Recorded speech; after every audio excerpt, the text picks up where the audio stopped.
సమైక్య ఆంధ్రప్రదేశ్ రాష్ట్రంలో ఇక్కడ జూనియర్ అసిస్టెంట్లు దీన్ని గేటు దాకా కూడా వచ్చేటువంటి అర్హత లేకుండా ఈరోజు తెలంగాణ రాష్ట్రంలో తెలంగాణ రాష్ట్ర ప్రభుత్వ ఆలోచన విధానాలని ఇలాంటి సీనియర్ ఐఏఎస్ ఆఫీసర్స్ నిర్ణయాలు తీసుకొని మిమ్మల్ని అందరినీ ఇక్కడ ట్రైనింగ్ ఇవ్వడం అనేది నాకే కాదు చాలా మందిని ఆశ్చర్యపరుస్తుంది. ఎందుకంటే గొప్ప అంటే ప్రభుత్వంలో జూనియర్ అసిస్టెంట్ ఈజ్ ది అంటే ఎస్టాబ్లిష్మెంట్ హైరార్కీ లోపల మీరు కింద ఉంటారు. ఐఏఎస్ ఆఫీసర్ జిల్లా కలెక్టర్ జిల్లాలో హైయెస్ట్ పొజిషన్. అంటే వాళ్ళకి ఇచ్చే ట్రైనింగ్ ఇన్స్టిట్యూట్కును మీకు ఇచ్చే ట్రైనింగ్ ఇన్స్టిట్యూట్కు తేడా ఉండకూడదు అని చెప్పి మరి హర్పిత్ గారు రామకృష్ణ గారు, ఎందుకంటే వాళ్ళ ప్లానింగ్ సెక్రటరీ రామకృష్ణ గారు, వాళ్ళిద్దరికి మీ అందరి తరఫున నేను కృతజ్ఞత. ఎందుకంటే మీరందరూ మా బిడ్డలు. ప్రత్యేక తెలంగాణ రాష్ట్రం ఉద్యమాన్ని గౌరవ ముఖ్యమంత్రి కల్వకుంట్ల చంద్రశేఖరరావు గారు లేట్ 90s ఆలోచన చేసేటప్పుడు మీరందరూ కూడా స్కూల్ గోయింగ్ చిల్డ్రన్, బహుశా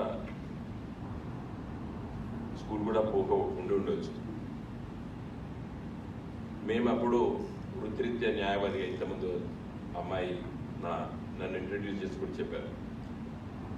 మేమందరం కూడా వివిధ వృత్తుల్లో ఉండి రాజకీయ స్పృహ ఉన్నప్పటికీ కూడా ఆ రోజు తెలంగాణ ప్రాంతం, ఆంధ్రప్రదేశ్ రాష్ట్రంలో తెలంగాణ ప్రాంతం ఒక పరిస్థితులు మీరు చూసి ఉంటారు, మీకు తెలియదు కూడా. ఒక పాఠ్యాంశంలో కూడా లేదని ఎవరైనా రాజకీయ నాయకులు కానీ లేదా ఇప్పుడు ఇన్స్టిట్యూట్లో హిస్టరీ చెప్తున్నాము, ది తెలంగాణ హిస్టరీ చెప్తున్నామని చెప్పి ఇప్పుడే హరిప్రీత్ గారు చెప్పారు కాబట్టి దాంట్లో ప్రస్తావించవచ్చు. కానీ ఆ రోజు మేము ఏ రోజు ఏ పత్రిక చూసినా ఆ రోజు అవుపడేది ఎక్కడో దగ్గర యువకుల్ని నక్సలైట్ల పేరిట చంపబడడం. I'm speaking of late 90s, of course right from early 80s నుండి ఉండే పరిస్థితులు. లేట్ 90s పర్టికులర్లీ 96, 97, 98, 99 ఏ రోజు పత్రిక చూసినా కూడా ఎక్కడో దగ్గర అలజడి, రక్తపాతమే తెలంగాణ ప్రాంతం. నక్సలైట్ల పేరిట యువకుల్ని కాల్చి చెప్పడం, నక్సలైట్లు పోలీసు పైన దాడి చేస్తే అమాయకులైనటువంటి పోలీసులు చచ్చిపోవడం. ఇంకొక రోజు పేపర్ చూస్తే పత్తి రైతుల ఆత్మహత్యలు. ఇది ఆనాటి తెలంగాణ దృశ్యం. మాలాంటి I was a very successful lawyer. In fact Warangal ఇంకా హైకోర్టు అప్పుడే షిఫ్ట్ అయ్యాను. కానీ బ్రతకలేక కాదు, లేకపోతే ఏదో నిరుద్యోగులం కాదు, లేదా ఆర్థికంగా ఇబ్బందులు పడేటువంటి కుటుంబాలు కూడా కాకపోయినప్పటికీ తెలంగాణ ప్రాంతంలో ఎదుర్కొంటున్నటువంటి సమస్యలు చూసి రేపటి తరం అంటే మీరు రేపటి తరం ఈ బాధను పడదని చెప్పి ఆలోచన చేసేటువంటి మార్గంలో నేటి ముఖ్యమంత్రి కల్వకుంట్ల చంద్రశేఖరరావు గారు వివిధ రాజకీయ పార్టీలకు ఉన్నటువంటి ఆలోచన పనులను కూర్చోబెట్టి ఆ రోజు చర్చించిన వాళ్ళలో నేను ఒకటి. తెలంగాణ ప్రాంతం ఆంధ్రప్రదేశ్ రాష్ట్రంలో ఎదుర్కొంటున్నటువంటి సమస్యలు చాలా ఉంటాయి. అవి మీరు మొన్న పరీక్ష పబ్లిక్ సర్వీస్ కమిషన్ ఎగ్జామ్ రాసేటప్పుడు కూడా మేము కంపల్సరీగా పాఠ్యాంశాల్లో అది సిలబస్లో పెట్టాము. కారణం ఏంటంటే అట్లీస్ట్ మీకు తెలవాలి కాబట్టి. ఎందుకంటే మీకు తెలియకపోవడానికి తప్పులేదు, ఎందుకంటే మీరు అనుభవించలేదు. కానీ at least you should read it or hearsay, ఎవరైనా చెప్పినా వినాలి మీరు. కాబట్టి అది కూడా ఎగ్జామినేషన్ సిలబస్లో పెట్టడం జరిగింది. Public service commission history of Telangana, that was I think part of it కదా, మీరు రాశారు కదా. యా, సో అల్టిమేట్లీ ఆనాటి ఆంధ్రప్రదేశ్ రాష్ట్రంలో తెలంగాణ ప్రాంతం ఎదుర్కొంటే సమస్యలు క్లుప్తంగా మీరు రోజు పత్రిక రాజకీయ స్పృహ ఉండేటువంటి వాళ్ళు మీకు తెలిసి ఉండొచ్చు. But once again I want to repeat, ఎందుకంటే నెమరు వేసుకోవాలి, ఒకసారి గుర్తు చేసుకోవాలి, అయితేనే మనం ముందుకెళ్ళగలుగుతాం. First issue electricity. ఆంధ్రప్రదేశ్ రాష్ట్రం అంటే ఆనాటి ఆంధ్రప్రదేశ్ రాష్ట్రం అన్డివైడెడ్ స్టేట్ ఆఫ్ ఆంధ్రప్రదేశ్ చివరి ముఖ్యమంత్రి కిరణ్ కుమార్ రెడ్డి గారు శాసనసభలో అన్నాడు, తెలంగాణ రాష్ట్రం వద్దు, తెలంగాణ వస్తే తెలంగాణ రైతులు ఆత్మహత్యలు చేసుకుంటారు, తెలంగాణ రైతులు కరెంటు తీగల పైన బట్టలారేసుకుంటారు అన్నాడు. This is on record, it's not a political statement, it is on record in the state assembly. రాష్ట్ర శాసనసభలో ఒక గౌరవ ముఖ్యమంత్రి తెలంగాణ ప్రాంతం పట్ల, తెలంగాణ ప్రజల పట్ల, తెలంగాణ సమస్య పట్ల ఆ విధంగా స్పందించాడు. Okay fine, it is his perception. But what I want to ask you, is it correct today? Why? Telangana current తీగల పైన ఫుల్ కరెంట్ ప్రవహిస్తున్నది, మిటుకు కూడా కరెంటు కూడా కాదు, కరెంటు తీగల దగ్గర కూడా పోలేవు నువ్వు. ఈరోజు బట్టల అరెస్ట్లో మర్చిపో, ఫర్గెట్ అబౌట్ ఇట్. ఎట్లొచ్చింది మరి? That's all, very simple. Ramakrishna గారు చాలా అనలిటికల్ గా మీకు కూడా చెప్పారు, మీరు ఎంతమంది దాన్ని మీరు అర్థం చేసుకుంటారో అర్థం చేసుకోవాలి, ఎందుకంటే ఈ ఇన్స్టిట్యూట్ లో మీకు ట్రైనింగ్ ఇచ్చేది అందుకోసం. It was a problem then, it is not a problem now. ఆ రోజు పెద్ద సమస్య, ఈరోజు సమస్య కాలేదు. ఈ రోజు పుట్టిన పిల్లగాన్ని కరెంటు పోతుంటే వాడు తెలియదు, ఎందుకంటే 24 గంటలు కరెంటు ఉంటారు. మరి మేము చదువుకున్నప్పుడు, రామకృష్ణ గారు చదువుకున్నప్పుడు, మా రోజులలో అంటే 70s లో ఈవెన్ ఎర్లీ 80s లో కూడా కరెంట్ ఉండకపోయేది. మా మదర్ మరి రేపు పరీక్ష కదా, నువ్వు తొందరగా తిరిగి పడిపోయాడు గంటగా అని చెప్పేది, ఎందుకంటే రాత్రి కరెంట్ ఉండదు. That was the fate in those days.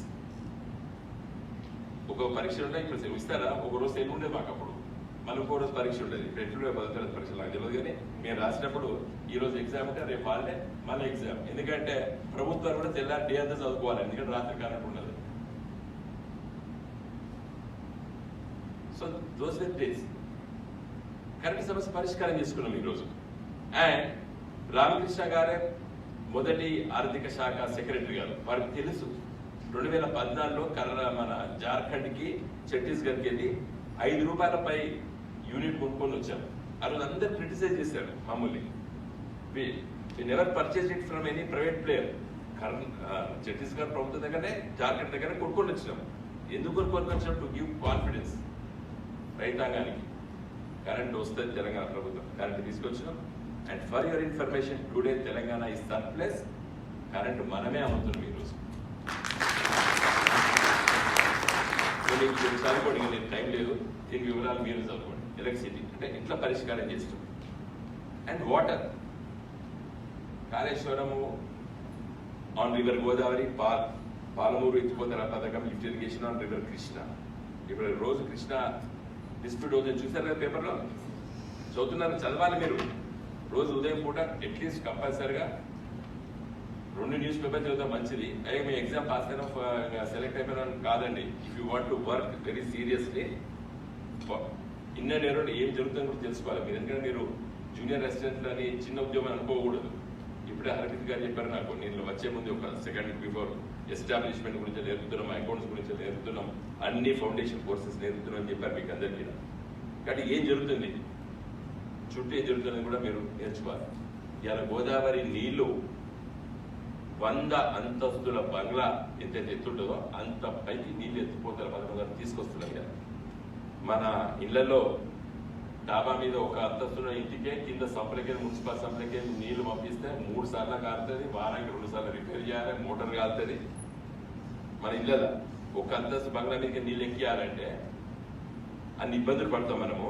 ఇవాళ 100 అంతస్తుల బంగ్లా ఎంత ఎత్తుంటుందో అంత ఎత్తు మీదికి గోదావరి నది జలాలు తీసుకొచ్చి ఇలా మనం పారకం చేస్తున్నాం. అఫ్ కోర్స్ ఇది ఫేజ్ మేనర్, ఒక్కసారి ఎత్తుతలేము.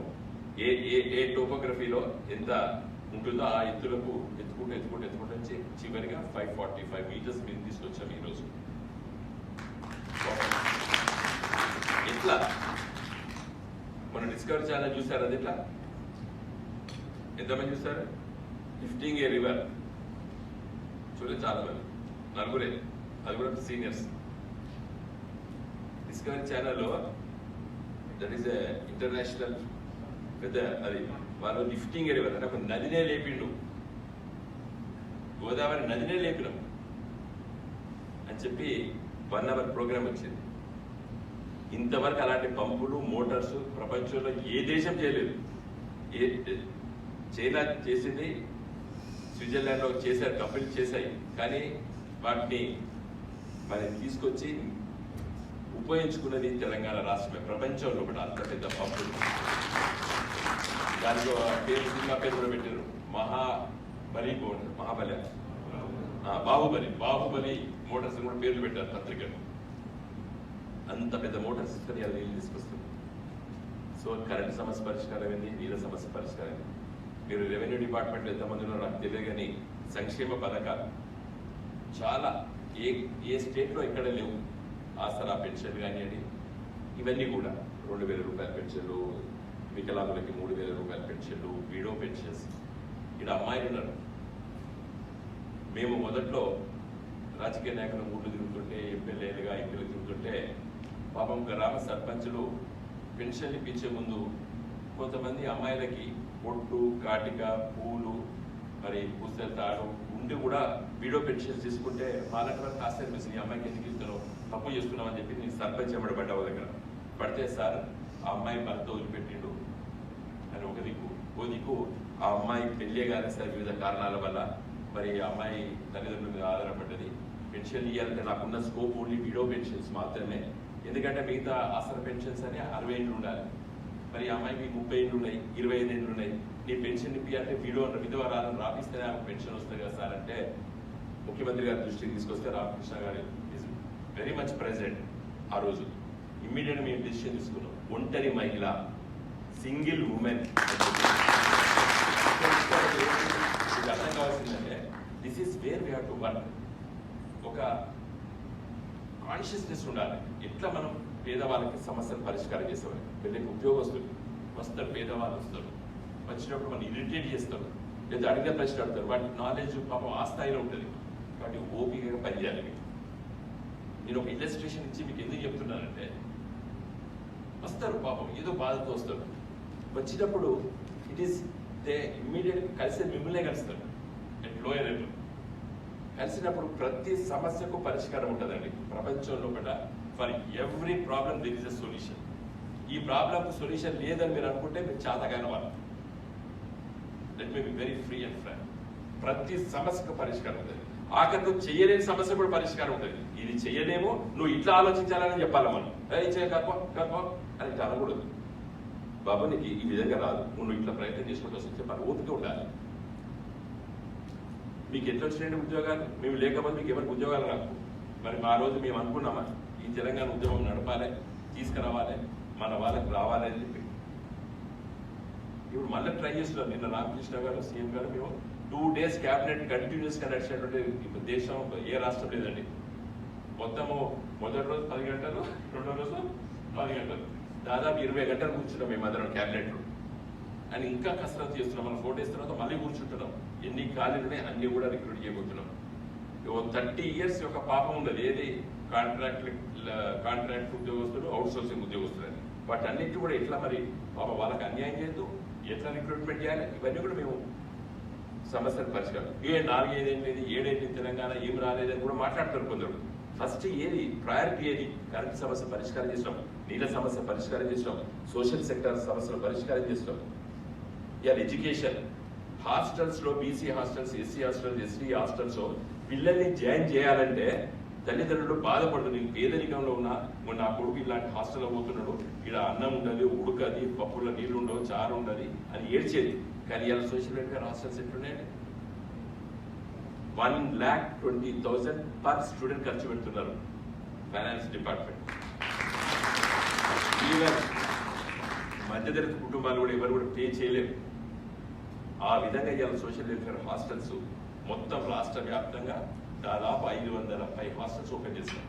ఈ దేశంలో ఏ రాష్ట్రంలో లేవు. SC hostels, BC hostels, ST hostels. ఇప్పుడే హర్పిత్ గారు చెప్పారు, మీరు అందరూ కూడా రూరల్ బ్యాక్గ్రౌండ్ ఎక్కువ ఉన్నారు. ఉస్మానియా యూనివర్సిటీ నుంచి వచ్చిన వాళ్ళు 3 కూడా మొత్తం రూరల్ బ్యాక్గ్రౌండ్ ఒకసారి అని చెప్తున్నారు. మీరు ఆలోచించారయ్యా, ఇలా ఎందుకు మనం ఆ ప్రయత్నం చేసి ఒక్కొక్క సమస్య పరిష్కారం చేసుకుంటూ ఇలా దేశంలో కూడా మొదటి వరుసలో ఉన్నాం. నిన్న మరి వరి ధాన్యం మేము చదువుకునేటప్పుడు మొత్తము అన్నపూర్ణ అంటే ఈస్ట్ గోదావరి, వెస్ట్ గోదావరి, కృష్ణ, గుంటూరు చూపించేది. ఇలా దేశంలో ఎక్కువ వరి ధాన్యం పండించినటువంటి రాష్ట్రం తెలంగాణ రాష్ట్రం. ఇవాళ పంజాబ్ ఎరువులు జరుగుతుంది, పంజాబ్ నిన్నటిదాకా. ఇలా Telangana is number 1 in producing paddy. 3 కోట్ల మెట్రిక్ టన్నులు పండించడం last year. 3 crore metric tons. మనకు దాంట్లో 10% కూడా మనకు సరిపోతుంది, 10-12%. కానీ మిగతాదంతా కూడా మనకి ఏమైపోయిందంటే మాకు ప్రాబ్లమ్ ఆఫ్ ప్లెంటీ అని ఇదో కొత్త సమస్య వచ్చింది. Problem of plenty. ఇంత వరిధాన్యాన్ని ఏం చేయాలి రాష్ట్ర ప్రభుత్వం? ఇలా మన రాష్ట్ర ప్రభుత్వం ఒకటే ఈ దేశంలో కొన్నది వరిధాన్యం రైతుల దగ్గర ఈ పాండమిక్ సిచ్యుయేషన్ లో కొనడం జరిగింది. మిగతా ఈ దేశంలో ఏ రాష్ట్రంలో కూడా పీడికేడు వడ్లు కూడా ఉండలేదు. ఇలా ఉంది తెలంగాణ స్టేట్ గవర్నమెంట్. రైతు పండించినటువంటి పంట మొత్తం కొనడం. ఇంకా మీకు కొంత చివరనే ఒక ఇంట్రెస్టింగ్ పాయింట్ చెప్తా. రామకృష్ణ గారి యొక్క ఆలోచన, రాష్ట్ర ముఖ్యమంత్రి గారి ఆలోచన, ఏ విధంగా పాండమిక్ సిచ్యుయేషన్ తెలంగాణ రాష్ట్రం ఎదుర్కొన్నది. నేను ఈ మధ్య చెప్తే రామకృష్ణ గారు చాలా మంది ఆశ్చర్యపోతున్నారు. లాస్ట్ ఇయర్ రైతుల దగ్గర మొత్తం కొనేసాం మనం. ఎవరు ఇంట్లో అందరూ ఇప్పుడు మొన్న పెట్ట కూడా అందరూ అటు ఇటు తిరిగింది. కానీ ఫస్ట్ లో మనం ఎంత భయపడ్డాం లాస్ట్ ఇయర్. ఎవరు ఇంట్లోకి బయటికి వెళ్ళారు. ఆ సిచ్యువేషన్ లో మనం కొన్నాం, ప్యాడీ కొన్నాం. 2020 ఏప్రిల్ మేలో రైతులకు డబ్బులు పంపించినప్పుడు వాళ్ళు చెప్పింది కదా, మొత్తం ఏది ఆన్లైన్ లో అందరికి పాస్బుక్ లో డబ్బులు వేరే చెప్పేసి. అంటే పోయినటువంటి డబ్బు మనం లాక్డౌన్ ఎత్తేసిన తర్వాత రైతుల దగ్గరకు వచ్చిన డబ్బుతోని ఇమ్మీడియట్ గా వాళ్ళు ఏం చేసినారు, మండల కేంద్రాలు ఒకట, లేకపోతే జగిత్యాల, లేదా నర్సపేట, మహిబాదు, జడ్చెర్ల లాంటి టౌన్లకి వెళ్ళి వాళ్ళకి కావాల్సిన వస్తువులు కొనుక్కున్నారు. చీరలు కొనుక్కున్నారు, బట్టలు కొనుక్కున్నారు, చెప్పులు కొనుక్కున్నారు, మందులు కొనుక్కున్నారు, డాక్టర్ దగ్గర వేరు. అంటే 2-3 months లో అంటే మే, జూన్, జూలై వరకు డబ్బు ఇమ్మీడియట్ గా ఏమైపోయింది, ఎకానమీలోకి వచ్చేసింది, రూరల్ ఎకానమీలోకి వచ్చేసేసి మన జిల్లా కేంద్రంలోకి వచ్చింది. జిల్లా కేంద్రాన్ని రాష్ట్ర కేంద్రం. అంటే డబ్బు సర్క్యులేట్ అయింది. అదే వరి ధాన్యం గిట్ట పాండమిక్ ఉంది, చాలా ఏమని ఇట్లా వాడే బస్తాలు పెట్టుకుంటే మాకు సంబంధం లేదని ఇట్లా ప్రభుత్వం ఆలోచించి ఉంటే తెలంగాణ ఎకానమీ ఇంత తొందరగా రికవరీ కాకపోయింది. వి షేప్ రికవరీ అంటారు ఎకనామిక్స్ లో. ఇట్లా పడిపోయింది, అట్లే లేసింది. ఎట్లయితే వి ఉంటుందో అట్లా కింద పడిపోయింది, అట్లే లేసింది. దేశంలో ఎక్కడ నిలబడింది. మోడీ గారు కానీ మన ఫైనాన్స్ మినిస్టర్ నిర్మలా సీతారామన్ గారు ఆత్మనిర్భర్ ప్రోగ్రామ్ పెట్టారు. వాళ్ళు చాలా ప్రయత్నం చేశారు, కానీ ఇక్కడ కూడా లేవలేదు ఎకానమీ. తెలంగాణ రాష్ట్రంలో లేచింది. అంటే పాండమిక్ సిచ్యుయేషన్ కూడా ఈ రాష్ట్ర ప్రభుత్వము ఎంత సైంటిఫిక్ గా వర్కౌట్ చేస్తాం, ఇది అర్థం చేసుకోవాలి మీరు. అంటే ఎంత పాండమిక్ సిచ్యుయేషన్ కూడా ఎకానమీని ఫ్లో ఎట్లా, అంటే అది రాష్ట్ర ప్రభుత్వాల పాత్ర ఆలోచన అంత గొప్పగా చేయరు, చేస్తారని ఇంత సీరియస్ గా చేయరు. ఎవరికి అర్థం కాలేదు ఎందుకుంటాడు కేసీఆర్ అని, రామకృష్ణ గారు ఎందుకు డబ్బులు బ్యాంకులో పంపిస్తాడు అనేది ఎవరికి అర్థం కాదు. కానీ ఏం చేస్తాం, దాన్ని రొటేషన్ తిప్పడం వల్ల తెలంగాణ ప్రజల యొక్క పాండమిక్ సిచ్యుయేషన్ ఒక బాధలు అనుభవించలేదు. మీరు మహారాష్ట్ర చూడండి, గుజరాత్ చూడండి, వేరే రాష్ట్రాలు చూడండి, ఇప్పటికి కూడా కోరుకుంటలేరు మనుషులు. ఊరు కాదు, మధ్యతరగతి వాళ్ళు కానీ అప్పర్ మిడిల్ క్లాస్ కూడా ఇంకా కోరుకుంటలేరు. కానీ తెలంగాణ రాష్ట్ర ప్రభుత్వం పాండమిక్ సిచ్యువేషన్ ని ఇంత గొప్పగా మనము దాన్ని ఎదుర్కొంది. సో ఇవంతా హిస్టరీ, అంటే పెద్ద పాత చరిత్ర కాదు, లేటెస్ట్ చరిత్ర. ఇవన్నీ కూడా మీరు అర్థం చేసుకోవాలి. ఎందుకంటే మీరు అందరూ కూడా మరి జూనియర్ అసిస్టెంట్స్ గా చేంజ్ కావడం అయినప్పుడు రాష్ట్ర ప్రభుత్వం పని విధానం ఏ విధంగా ఉంటుంది, చేసేటప్పుడు మీరు ఏ విధంగా ప్రవర్తించాలి, ఏ విధంగా ఉండాలనే విషయాలన్నీ కూడా సీనియర్ ఐఏఎస్ ఆఫీసర్స్ చాలా మంది మేధావులు వచ్చారు, వాళ్ళందరూ కూడా మీకు ఎక్స్ప్లెయిన్ చేస్తాను. చివరిగా నేను ముగించే ముందు ఒకటి చెప్తాను. మీరు సరే జూనియర్ అసిస్టెంట్స్ వచ్చారు కాబట్టి మీ క్యారియర్ ఇంకా కూడా మీరు బిల్డప్ చేసుకోవచ్చు. రానున్న రోజుల్లో కూడా తెలంగాణ రాష్ట్ర ప్రభుత్వం Group 2A, Group 2, Group 1 services అన్ని కూడా నోటిఫికేషన్స్ ఇవ్వబోతున్నాయి. కాబట్టి మీరు పనిచేస్తూ చదువుకోండి, అవకాశాలు వస్తే ఇంకా ఉన్నతమైనటువంటి ఉద్యోగాలకి మీరు ప్రయత్నం చేసుకోవాలి. ఎందుకంటే ప్రతి ఒక్కరు కూడా చేస్తారు. ఐఏఎస్ కూడా అందరూ డైరెక్ట్ ఐఏఎస్ కాదు, అప్పుడప్పుడు ఐఆర్ వస్తుంది, ఐఆర్ఎస్ వస్తుంది, ఐపీఎస్ వస్తుంది, లేదా సెంట్రల్ సివిల్ సర్వీస్ వస్తాయి. అక్కడికి తృప్తి పడితే అక్కడనే ఉంటారు. కాబట్టి మీరు మళ్ళీ ప్రయత్నం చేసుకొని మంచి అవకాశాలు ఉన్నాయి. కాబట్టి కష్టపడి చదివి మీరు ఉద్యోగం చేస్తూ కూడా ఆ ప్రయత్నం చేసుకొని మీరు ఇంకా మంచి అవకాశాలు రావాలని కోరుకుంటున్నాను. ఇదే సందర్భంలో ఇంకొకటి, జూనియర్ అసిస్టెంట్ కూడా ఇక్కడనే అనుకోండి. నాకు తెలిసిన జూనియర్ అసిస్టెంట్లు ఆర్డీఓలుగా జాయింట్ కలెక్టర్లు కూడా రిటైర్ అవుతారు. ఎప్పుడైతారు? మీరు నిజాయితీగా కష్టపడి పనిచేస్తే మీ రికార్డ్ ఏదైతే ఉంటుందో, మీ సర్వీస్ రికార్డు మంచి పేరు ప్రతిష్టతలు ఉంటే ప్రతి ప్రమోషన్ మీరు అందుకుంటే తొందరతో ఎక్కడ సస్పెన్షన్లు లేకపోతే పనిచేస్తలేడు అలాంటి రిమార్కులు గిట్ట లేకపోతే, కరప్టివ్ యాక్టివిటీస్ లేకపోతే మీరు నిజానికి పనిచేసినట్టే ఇలాంటి ఐఏఎస్ ఆఫీసర్స్ మిమ్మల్ని పికప్ చేస్తారు.